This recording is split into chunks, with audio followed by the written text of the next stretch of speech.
teaching the people to what? Takfir. To declare the Muslims kuffar. This is what the Sa'il say. That some people, that's what they say. And exactly this is what the people say. It's exactly what the people say. They say, why is it that this book, the likes of this book, Kitabul Nawaqidul Islam and Kitabu Kashfu Shubuhat, why is it that it is teaching the meaning? Why is it true? Right? The questioner, he say that Kitabul Nawaqidul Islam and Kitabul Kashfu Shubuhat, it teach the people takfir. Meaning it is teaching the people to declare others disbelievers. And also to be promoting that. Promoting the issue of takfir. He says, so therefore, the first thing to be done is to not to be teaching the likes of this book. So, the first thing to be done is what? عَدَمُ تَدْرِيسِهَا لِلنَّاسِ. Not to be teaching the likes of this book to the people. Shaykh Salih al-Fawzaan حفظه الله فأجاب. أيوة.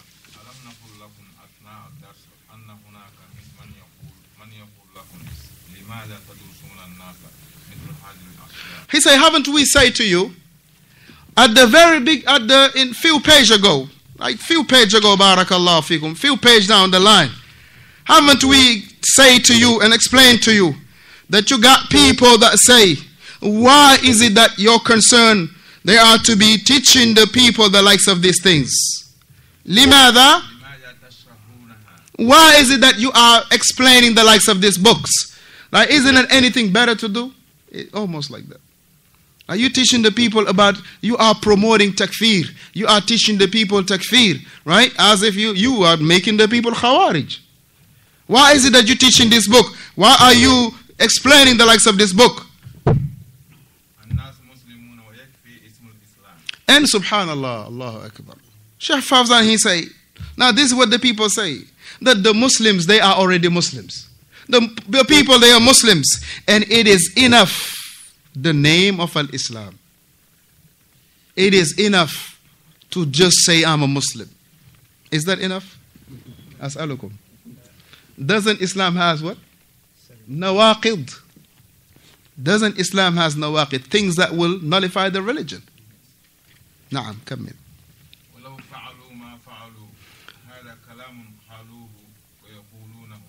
And this is, they add to that to say that it is enough. The people, they are Muslims. The name Islam is enough. It doesn't matter what else they will do.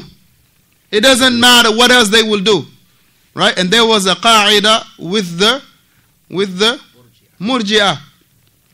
There was a qaida with the murji'ah. Anybody remember that? غير محمد. لحظة انتظر. Right? We wrote this many times. أيوة فضل.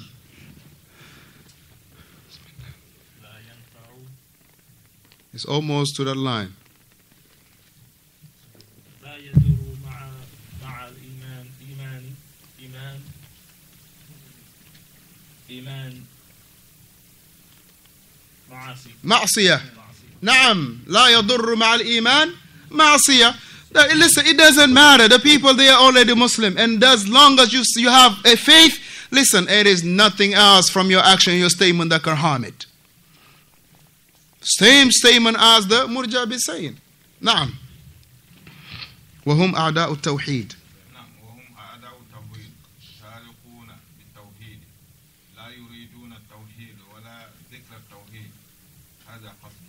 So he mentioned that these people, they are truly the enemies of Tawheed.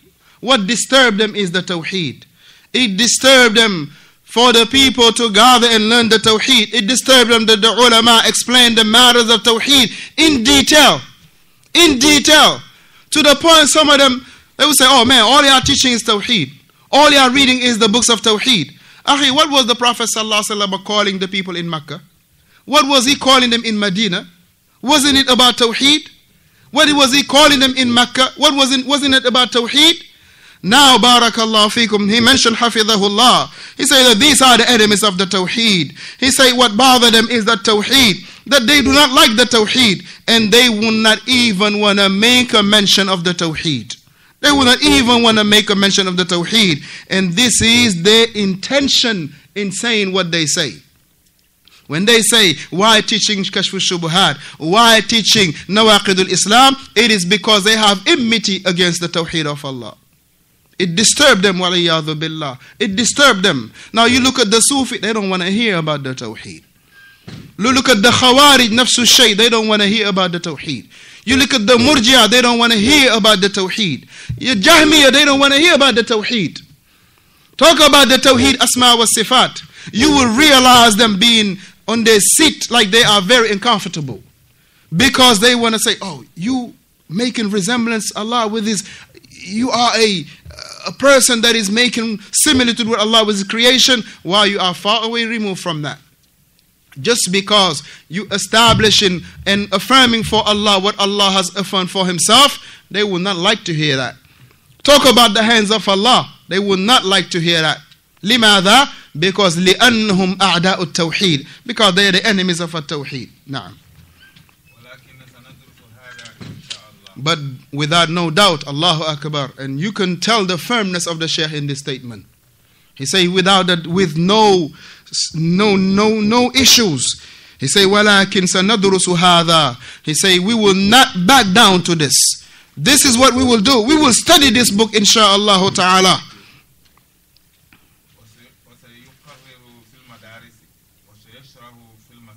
And these are the things that will be promoted and be repeated in the schools. It will be put in a program in the schools, and it will be also being explained in the masajid.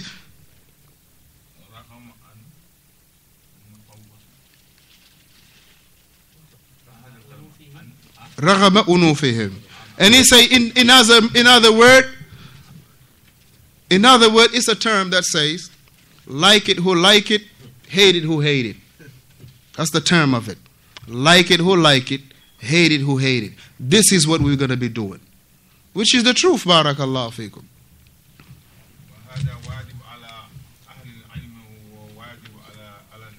And this is what is incumbent, and this is what is an obligation upon the scholars. And this is the obligation upon the people.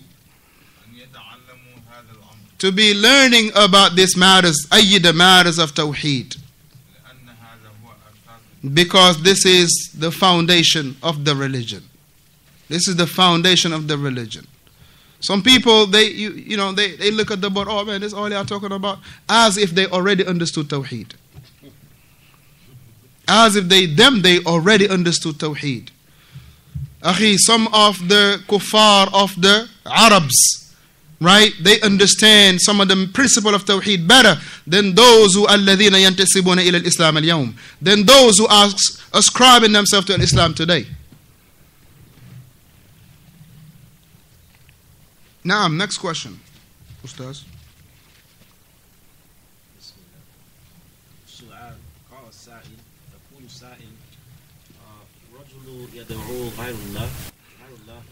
He say a person, the questioner say, there is a person or a man that is calling other than Allah. And I have informed him that this is an act of polytheism. فَلَمْ يَسْتَجِبْ.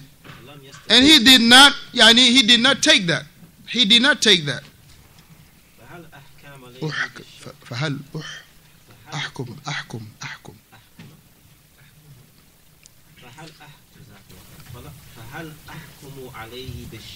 Now, should I give the ruling on him of shirk?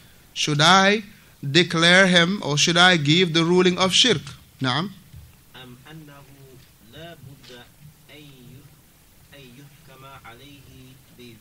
بذلك. Or is it a responsibility of a scholar from the scholars? Should I make a ruling of him to be a disbeliever? Or is that a responsibility from the ulama, of a scholar from the ulama? Is it my responsibility? Is it me to rule him out as a disbeliever, as a polytheist, or as the action of shirk? Or does it take for a scholar or Yani from a scholar, among the scholars, to be doing these things. The Shaykh, he say, نعم محمد. هذا لا طيب ما نحكم عليه حتى الجواب. ما نحكم عليه حتى نسمع كلامه. He say, number one, it is that we will not make the ruling until we hear him, until we hear what he got to say. Until we hear what he got to say. You remember the two things that he mentioned earlier in regard to what? The question that was pertaining to the ridda. Is there any condition? Number one, he say what? That he is excused for not being ignorant. Number two, that he was not being forced. Now that's why he say, ما نحكم عليه حتى نسمع كلامه. That we will not make the ruling until we hear what he got to say. Now, and we will be examining his situation. If he is forced, you don't have to examine his situation. Perhaps he was being forced. Perhaps somebody kidnapped his son and tell him that you got to say these words. You got to call on Ahmadu Bamba, or you're going to call on a Tijani, or you're going to call on Fatima, or you're going to call on Muhammad. Now, are you going to say he's a kafir? In the situation, the man kidnapped his son and tell him, if you don't call on Muhammad, I will kill your son. And he called on Muhammad. Are you going to say he's a kafir? Ahsanta.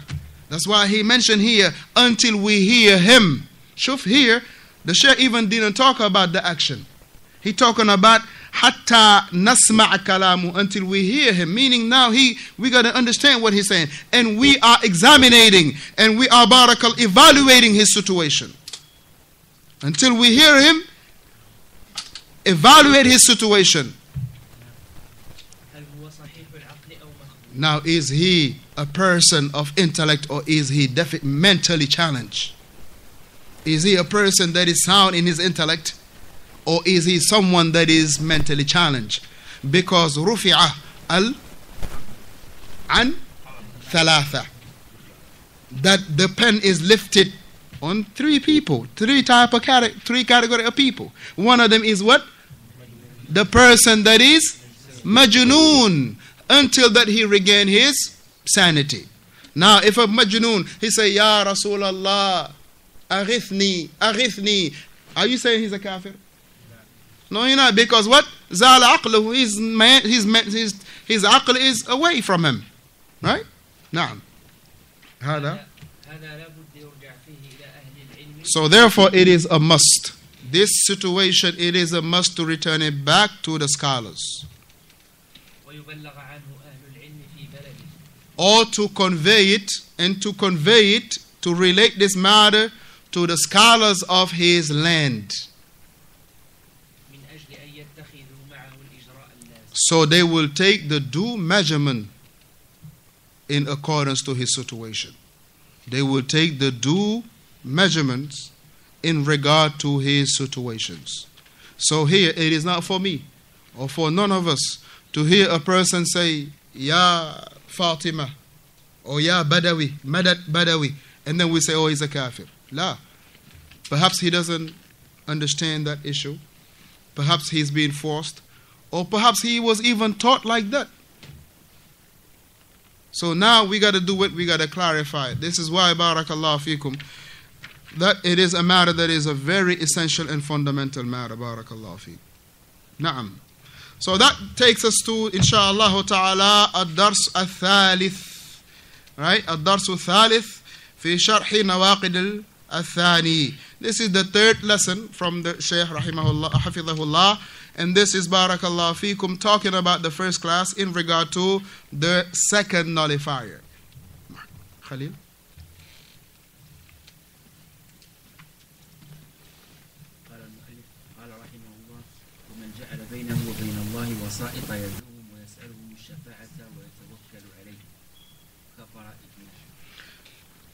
The Mu'allif rahimahullah, Shaykh Muhammad ibn Abdul Wahhab, may Allah have mercy upon him, he mentioned the second nullifier for Islam is that whomsoever make between him and Allah a intermediary, calling on him and seeking from him ash-shafa'a, intercession, or he is putting his trust, meaning relying upon him,